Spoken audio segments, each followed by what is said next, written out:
Welcome to public சேவை. வணக்க நண்பர்களே, ஆர்டிஇ அட்மிஷன் 2025 எல்கேஜி மற்றும் ஃபர்ஸ்ட் ஸ்டாண்டர்ட் செயற்கைக்கான முக்கியமான இன்ஃபர்மேஷனை பற்றி இந்த வீடியோ மூலமா நம்ம பார்க்கலாம். ஆர்டிஇ என்பது இலவச கல்வி சட்டம், ரைட் டு எஜுகேஷன் அப்படிங்கிறத சொல்லுவாங்க. பொருளாதாரத்தில் நலிவுற்றவர்களின் குழந்தைகள் தனியார் பள்ளிகளில் கல்வி பெற முடியாத சூழ்நிலையில் உள்ளனர்.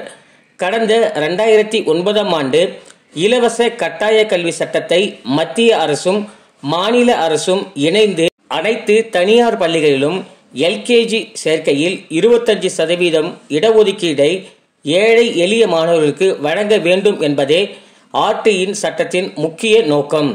ஆர்டிஇ அட்மிஷன் சம்பந்தமா ஆன்லைன் மூலமாக நீங்களே ஈஸியா அப்ளை பண்ணிக்கலாம். ஒவ்வொரு வருடமும் ஏப்ரல் மாதத்தில் அப்ளிகேஷன் ஓபன் பண்ணுவாங்க.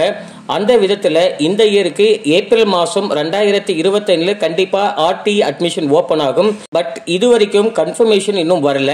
ஒன்ஸ் ரிசீவ் ஆன உடனேயே நம்ம சேனல் மூலமா தெரிவிக்கப்படும். Official page RTE admission.tn school.gon.in அப்படின்ற இணையதளத்தில் மூலமா நீங்க சர்ச் பண்ணீங்கன்னா முழுமையான இன்ஃபர்மேஷன் தெரிஞ்சு கொள்ளலாம். லாஸ்ட் இயர் பார்த்தீங்கன்னா 22 ஏப்ரல் 2024 அன்று ஓபன் பண்ணாங்க. ஒரு மாசம் டைம் கொடுத்திருந்தாங்க, 20 மே 2024. ஸோ எப்பயுமே ஒரு மாசம் கால இடைவெளி கொடுப்பாங்க. அந்த டேட்டுக்குள்ள நீங்க எல்லாருமே அப்ளை பண்ணிக்கலாம். டாக்குமெண்ட் என்னென்னலாமே வைக்கணும் அப்லோட் பண்றதுக்கு அப்படின்னு பார்த்தீங்கன்னா, யாரோட பேர்ல அப்ளை பண்ண போறீங்களோ குழந்தையோட photo, birth certificate, Aadhaar card, ration card, income certificate, community certificate, disadvantage குரூப்பா இருக்கீங்கன்னா அது சம்பந்தமான சர்டிபிகேட் வைக்கிற மாதிரி இருக்கும். அப்ளிகேஷன் ஆன்லைன்ல ஓபன் ஆகிறதுக்கு முன்னாடி இன்கம் சர்டிபிகேட், கம்யூனிட்டி சர்டிபிகேட் இதெல்லாமே நீங்க ரெடி பண்ணி வச்சுக்கிட்டீங்கன்னா அப்ளை பண்ணும்போது ரொம்ப ஈஸியாவே நீங்க அப்ளை பண்ணிக்கலாம். அப்ளிகேஷன் பண்ணும்போது எந்த மாதிரி அப்ளை பண்ணால் 100% உங்களுக்கு அருகாமையில் இருக்கிற ஸ்கூலில் கிடைக்கும் அப்படின்னு பார்த்தீங்கன்னா, மொத்தம் 3 விதமான கேட்டகரியில் அப்ளை பண்ணலாம். Weaker section, disadvantage group, disadvantage special group அப்படின்னு சொல்லிட்டு 3 விதமாக இருக்குது. நீங்கள் வீக்கர் செக்ஷனில் இருக்கீங்க அப்படின்னா இன்கம் ப்ரூஃப் மட்டுமே நீங்கள் வச்சாலே போதும்.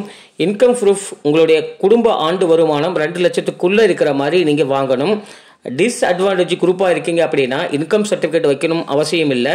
நீங்கள் கம்யூனிட்டி சர்டிஃபிகேட்டை வச்சு மட்டும் அப்ளை பண்ணாலே போதும். டிஸ்அட்வான்டேஜ் ஸ்பெஷல் குரூப் அப்படின்னா 5 விதமான டைப்பில் கொடுத்துருக்காங்க. அவர்களுக்கு முன்னுரிமையும் அளிப்பார்கள். ஆதரவற்றவர்கள் இருக்காங்க, அல்லது HIV பாதிக்கப்பட்டவங்க, அல்லது 3ஆம் பாலினத்தவர்களாக இருக்கவங்க, துப்புரவு தோழர் குழந்தைகளாக இருக்காங்க, மாநகராட்சி, நகராட்சி, பேரூராட்சிகளில் மற்றும் கிராமப்புறங்களில் துப்புரவு தொழிலாளர்களாக ஒர்க் பண்ணுறாங்க, அவங்க வீட்டில் இருக்கிற குழந்தைங்களை அட்மிஷன் பண்ணணும் அப்படின்னா ஸ்பெஷல் கேஸ் சர்டிஃபிகேட்டில் அப்ளை பண்ணலாம். மேலும் சில விஷயங்களை பார்க்கணும்னா யூசர் மேனுவல் அப்படின்னு கொடுத்துருப்பாங்க. அதை நீங்கள் டச் பண்ணிங்கன்னா இந்த மாதிரியான பேஜஸ் வரும். இந்த பேஜஸில் அப்ளிகேஷன் ஆர்டிக்கு எப்படி அப்ளை பண்ணணும் அப்படின்ற முழுமையான இன்ஃபர்மேஷன் கொடுத்துருப்பாங்க. இதில் டேட் ஆஃப் பர்த் கொடுத்துருப்பாங்க. டேட் ஆஃப் பர்த் நீங்கள் போட்டீங்க அப்படின்னா ஆட்டோமேட்டிக்காக எந்த கிளாஸில் எலிஜிபிள் ஆகுறாங்க அப்படிங்கிற இன்ஃபர்மேஷனை பற்றி தெரிஞ்சுக்கலாம்.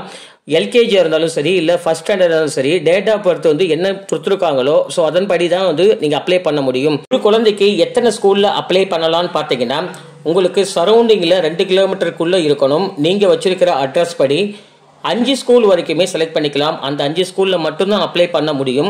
அப்ளை பண்ணிட்ட பிறகு உங்களுக்கு வர டாக்குமெண்ட்ஸ், அதாவது அப்ளிகேஷன் ஃபார்மோட எடுத்துட்டு போயிட்டு நீங்கள் அட்மிஷன் செய்ய போகிற ஸ்கூலில் சப்மிட் பண்ணணும். என்னென்ன டாக்குமெண்ட்ஸ் அப்லோட் பண்ணணும் அப்படின்னா, ஸ்டூடெண்ட்டோட passport size photo, birth certificate, பெற்றோருடைய அடையாள அட்டை, முகவரி சான்றிதழ். அதுக்கு அடுத்ததாக அதர் சர்டிஃபிகேட்டில் பார்த்தீங்கன்னா நீங்கள் இன்கம் வச்சு அப்ளை பண்ணிங்கன்னா இன்கம் சர்டிஃபிகேட் அப்லோட் பண்ணணும். கம்யூனிட்டி பேஸ் பண்ணி அப்ளை பண்ண போகிறீங்கன்னா கம்யூனிட்டி சர்டிஃபிகேட் அப்ளை பண்ணணும்.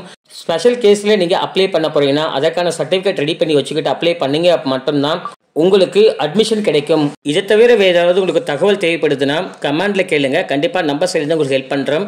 தேங்க்யூ ஃபார் வாட்சிங்.